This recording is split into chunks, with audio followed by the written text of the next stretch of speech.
I think last year, my role was just to be the starting point guard, and that was pretty much it, just be a leader on the court. But this year it transitioned into kind of being an overall leader. So I wasn't just being a leader on the court, it was also being a leader off the court. So I think my role has gotten bigger in that sense.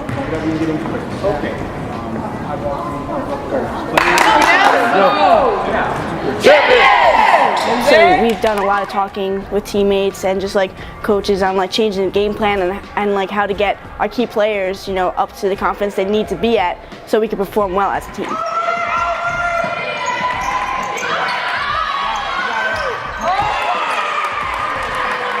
Yeah, we always talk about being accountable for yourself and others. That's one of the top things we look for as being part of the team.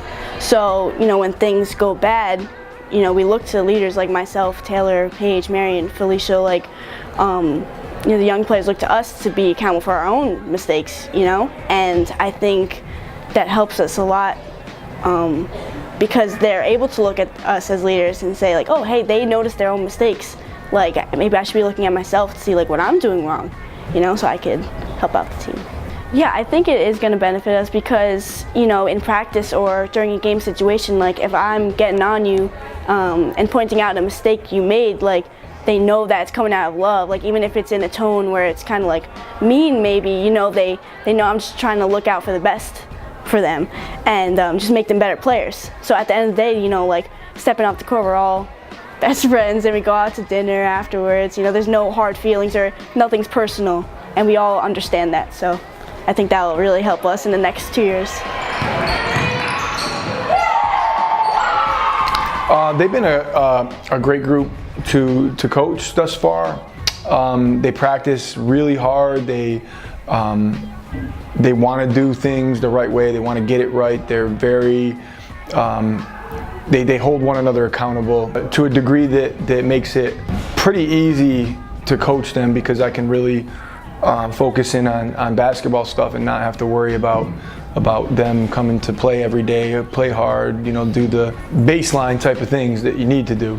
And right now it's just a matter of, and it's very odd that we play much harder in practice than we do in games. So I think there's some kind of disconnect where there maybe is a little bit of fear or uncertainty of not laying it all out there or whatever it might be, and that's what we're trying to figure out.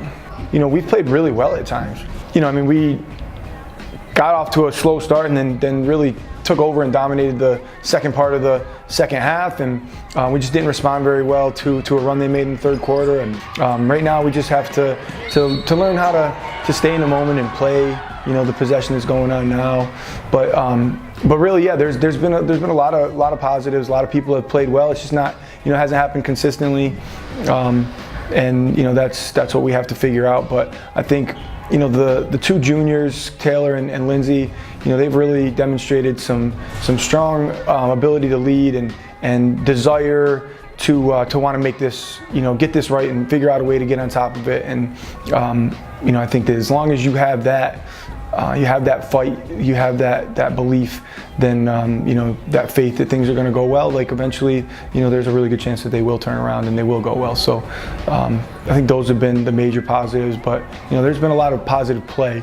It just hasn't been consistent enough for us to get some wins, because we could be 0-7 right now, to be quite honest. But we could be 7-0 too. We're not that far off from either, which is why we're pretty much right at 500 team. It's like the old Bill Parcells quote of "You are what your record says you are." And right now we're a little bit below 500 team, but we have the talent to be much better, and we'll see where that leads us over the next few weeks and months.